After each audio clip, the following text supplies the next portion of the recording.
On April 30th, 1945, as the Third Reich, which had cast a shadow of terror across Europe, crumbled under the advance of the Soviet Red Army, its instigator, responsible for the deaths of 6 million Jews, 3 million Poles, and millions of prisoners of war, was in his final throes within concrete chambers deep beneath the earth. A mere 40 hours after marrying his long-term companion, the dictator met a tragic end. The events leading to this denouement are hereby examined. In early 1945, following the capture of Poland on the Eastern Front, the Soviet Red Army and Allied forces advanced relentlessly towards Berlin. Key cities such as Munich, Nuremberg, and Hamburg fell, signaling the accelerating decline and imminent collapse of the Third Reich. As Stalin's tank divisions approached the capital, Adolf Hitler, then leader of Nazi Germany, and his closest associates sought refuge in the Führer bunker, a subterranean complex deep beneath the city.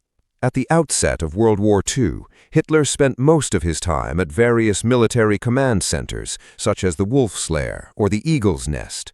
However, as the tide of war turned, he and his staff were compelled to construct a permanent air raid shelter in Berlin. This facility, known as the Führer bunker, connected to an earlier bunker completed in 1936, situated 8.5 meters beneath the garden of the old Reich Chancellery. Located 120 meters north of the new Reich Chancellery, the Führer bunker was designed as a command center. It was deeper and more heavily reinforced than the earlier bunker, featuring a ceiling of nearly 3 meters of reinforced concrete. The complex comprised 30 small rooms, each encased in 4-meter-thick concrete walls, with 2-meter-thick floors, and equipped with escape routes. Beyond standard amenities like bedrooms, bathrooms, and a kitchen, the bunker complex included a conference room, a telephone exchange, and private quarters with full conveniences.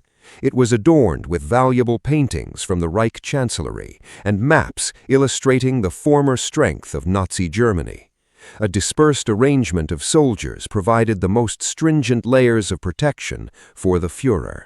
The Führer bunker also served as the residence of propaganda minister Joseph Goebbels, considered the dictator's right-hand man, along with his wife and 6 children. Additionally, Eva Braun, Hitler's long-term secret companion and soon-to-be wife, resided there, alongside secretaries, bodyguards, doctors, military personnel, and several pet dogs. The complex was equipped with a massive, continuously operating air filtration system designed to counter potential gas attacks. Adjacent to this was the kitchen and food storage area. The deepest section, the Führer bunker proper, contained Hitler's private bedroom and office, shared by a few of his generals. Contrary to popular assumption, despite its sealed nature, the complex was remarkably damp and uncomfortable due to its position below the water table, necessitating constant pump operation. A diesel generator ran at full capacity to supply electricity, and the communication system was rudimentary, comprising a teletype machine, a small telephone exchange, and a military radio with an external antenna. On the evening of April 28, 1945, Minister Joseph Goebbels desperately telephoned, demanding that all German units between the Elbe and Oder rivers launch a counter-offensive to save the capital. However, no response was received. Consequently, Hitler resolved to marry his long-term companion, Eva Braun, that very night. At 00:15 on April 29th, just prior to the wedding, Luftwaffe General Robert Ritter von Greim was summoned to meet Hitler. He struggled into the bunker, having been severely wounded hours earlier when his aircraft was shot down by Soviet forces. Despite his high rank, von Greim was subjected to 3 security checkpoints to gain entry, reflecting the pervasive paranoia, increasing betrayals, and daily intelligence leaks to the enemy during this late stage of the war. To preempt any assassination attempts, the Air Force commander was required to present identification and surrender all weapons. For half an hour, Hitler ranted and railed against the failures, deceptions, corruption, and betrayals of his subordinates. Subsequently, he collapsed into an armchair, weeping uncontrollably, the first instance of his acknowledging defeat. After von Greim departed, Hitler remained in his study with his valet, Heinz Linge. In this small, low-ceilinged room, furnished with a few tables for work and dining, the leader of the Third Reich articulated his final wish: suicide. He instructed Linge to procure over 200 liters of gasoline, stating, "I will commit suicide here with Eva Braun. You will wrap us in wool blankets, carry us to the garden, and set us alight." At 0100 on April 29th, the dictator's wedding took place amidst the bunker's somber and damp conditions. The ceremony was officiated by municipal councilor Walter Wagner, with propaganda minister Joseph Goebbels, Hitler's private secretary, and Martin Bormann serving as witnesses. Concurrently, General Robert Ritter von Greim safely landed at Rechlin Airfield, 160 kilometers north of Berlin.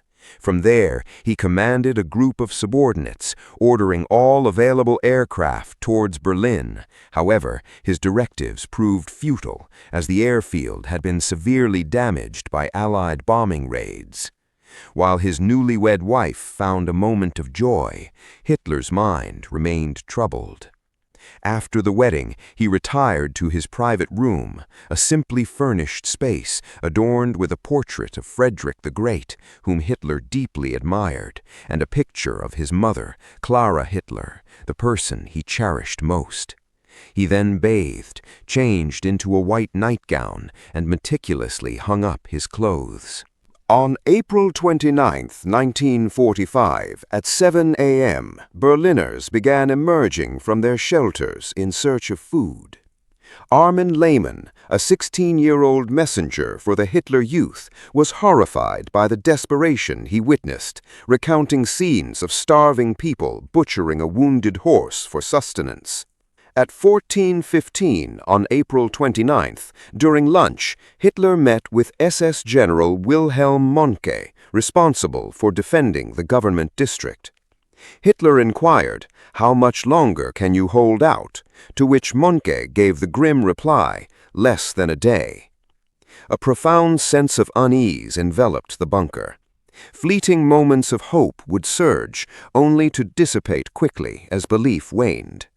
Discussions in the bunker frequently revolved around martyrdom, with former Nazi strongmen deliberating on whether to consume cyanide or shoot themselves when Soviet forces arrived.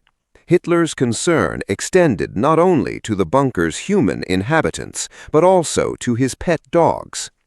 At 1500 on April 29th, in the lavatory opposite the telephone exchange, Blondie, Hitler's favorite dog, was poisoned with cyanide. Subsequently, 5 other dogs suffered the same fate.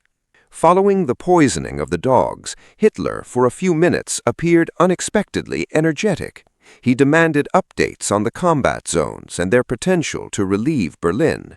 However, these reports were never delivered, as the Nazi German command structure had completely disintegrated. At 2200, Hitler sat in the conference room reading a news bulletin about the death of Italian dictator Benito Mussolini, who had been shot and hung upside down.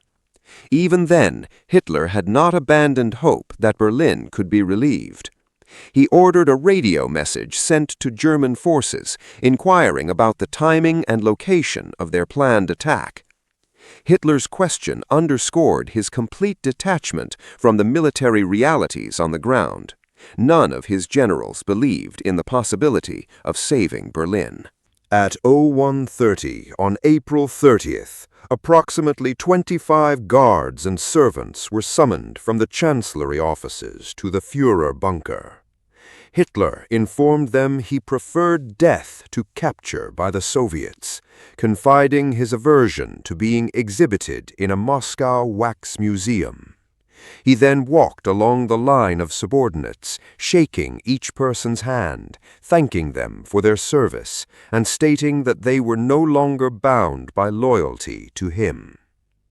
At 6 a.m., Hitler was seated by his bed, wearing soft leather slippers and a black satin dressing gown.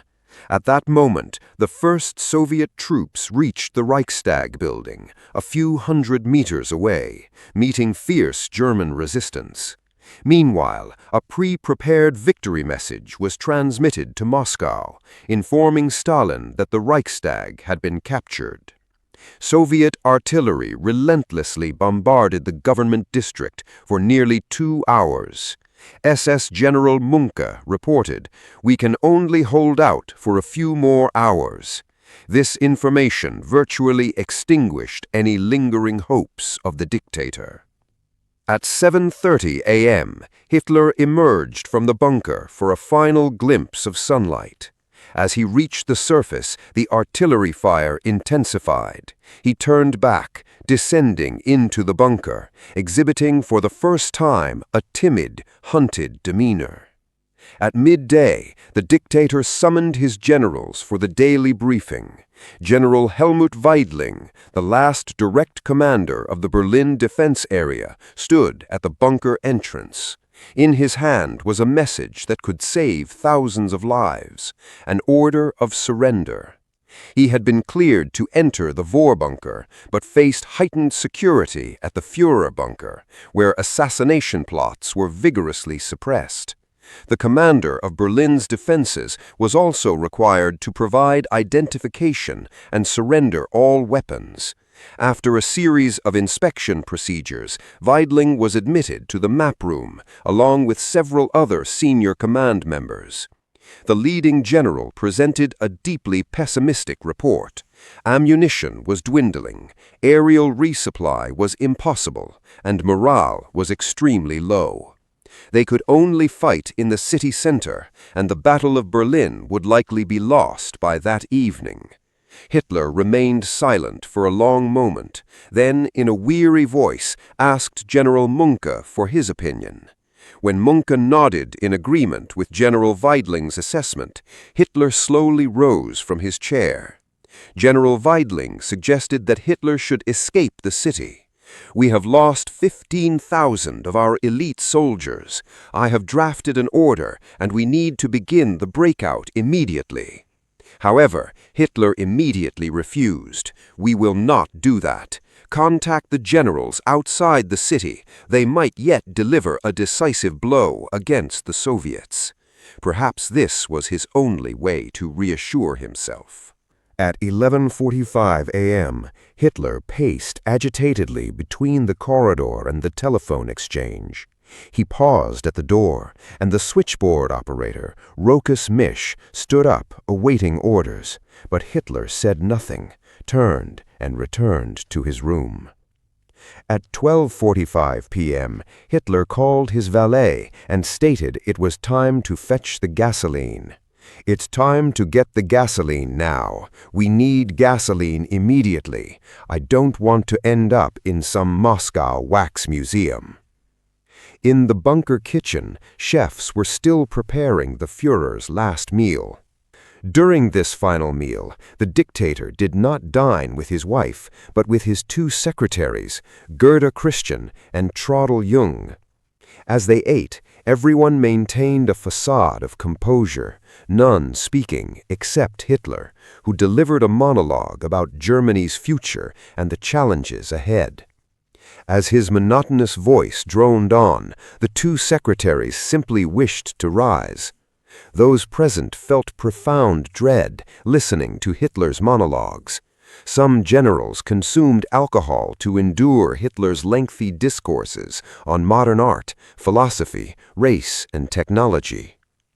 At 1400 hours, Hitler's personal pilot, Hans Bauer, appeared, announcing that an aircraft was ready with enough fuel for an 11,000-kilometer flight, capable of transporting Hitler to an Arab country, South America, or Japan. But Hitler refused, gifting Bauer a portrait of Frederick the Great. At 14:45 p.m., the dictator bid farewell to his closest associates, including his secretaries, chefs, and Minister Goebbels and his wife. He walked stooped, his hand trembling as he shook each person's hand. At 15:15 p.m., his valet, Heinz Ling, closed the door to Hitler and Eva's room. At 16:30 p.m., when the door was opened, both were discovered dead. Hitler lay in a corner of the room, behind the sofa, with a cyanide capsule near his foot and a pistol in his hand. In accordance with his final wishes, the bodies of the dictator and his wife were buried in an Allied bomb crater and doused with gasoline to obscure any traces. Following the Führer's death, several officials refused to flee or surrender to the Soviets, choosing instead to commit suicide by cyanide. Hitler's death was announced on Hamburg radio at 2:30 on May 1st. Listeners were told that the Führer had fallen at his command post, fighting to his last breath against the Bolsheviks and for Germany. It was not until the following day that the first Soviet troops entered the chancellery offices. They quickly discovered the charred bodies of Minister Joseph Goebbels and his wife in a room, and the remains of their 6 young children on beds within the bunker. A week later, the bodies of Hitler and Eva Braun were found. The dictator was identified by his intact jawbone. General Weidling surrendered in the hope of saving his remaining soldiers. On May 2, he ordered the last defenders of Berlin to lay down their arms. By May 8, German forces had unconditionally surrendered to the Allies. The building that once housed the supreme command of Nazi Germany was blown up by Soviet forces in the post-war years. However, due to its robust construction, a portion of it still remained. Hitler's final wish never materialized. His remains were recovered by the Soviets. Hitler's jawbone and skull were later discovered in a secret archive in Moscow and exhibited in early 2000. The rest of Hitler's body was buried beneath a parade ground in Magdeburg, a city in eastern Germany, in an area that is now a parking lot.